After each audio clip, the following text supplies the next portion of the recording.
Alright, y'all.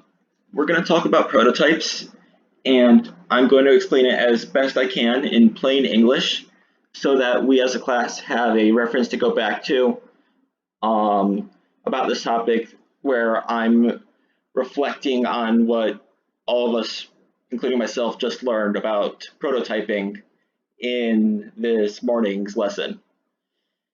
So what I'm going to do here is I'm actually going to insert into the JavaScript node and start working from scratch on a constructor, and from there we're going to see what a prototype is, what we can do with it, what it's useful for, and test around with it a little bit.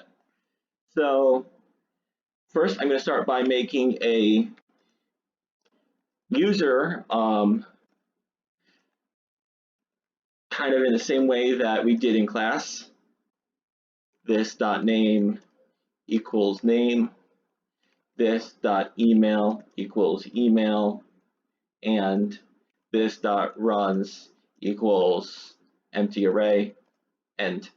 So user is now a function user, and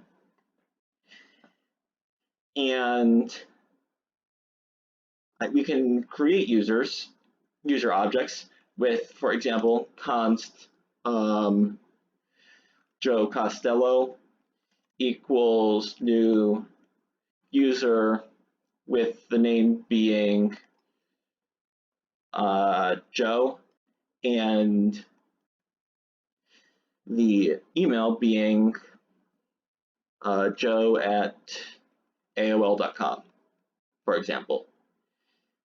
And this will declare an object named Joe Costello. And as we see, it's got name Joe and email is joe@aol.com with these runs. Now, what we can do next is we can add functions to our user objects by adding them into the user declaration. But let's say we don't want to do that. We don't want every user declaration to have a field that represents a function that's going to be shared among all of our user objects. We could have, for example, a function that's check email equals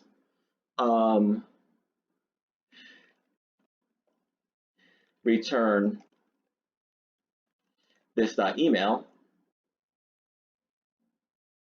But if we do something like that, then every user object will have an additional field called check email, which is a function returning this.email. And that's going to take up space in memory. It's going to clutter up our user objects. We don't want that.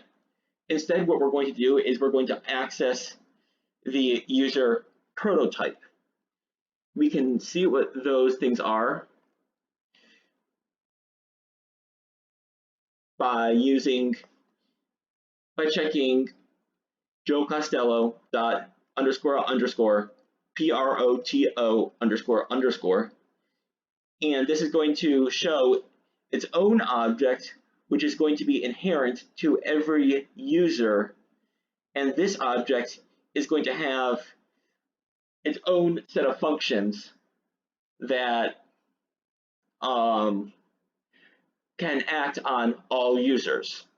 So let's say I wanted to create a check email function that all users could use. I'm going to say user.prototype.check email equals function, and it's going to return this.email. And that's a new function that's going to exist in our prototype object. It now has a function check email here. And if I was to say Joe Costello dot check email with this, it would return Joe Costello's email. One advantage of doing this with the prototype instead of having to put check email into the user constructor is if we had done it as we do here and created without, for example, the check email function, then Joe Costello, when we created him before we declared this function, would not have the check email property or the check email function assigned to him. But because we created Joe and then added the check email function to the prototype object right here, then we could use a function check email for Joe Costello. And so we can see that prototypes are very useful for what we're doing. Let's say I was going to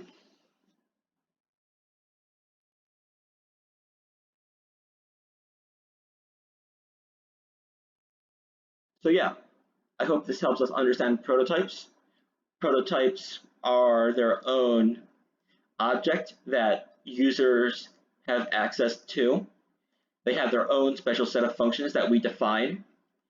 They can have those functions added, subtracted from, or modified in and of themselves. And they're effectively very similar to what we've been doing in class already, which is pretty much this, except they're just better practice for us to use overall.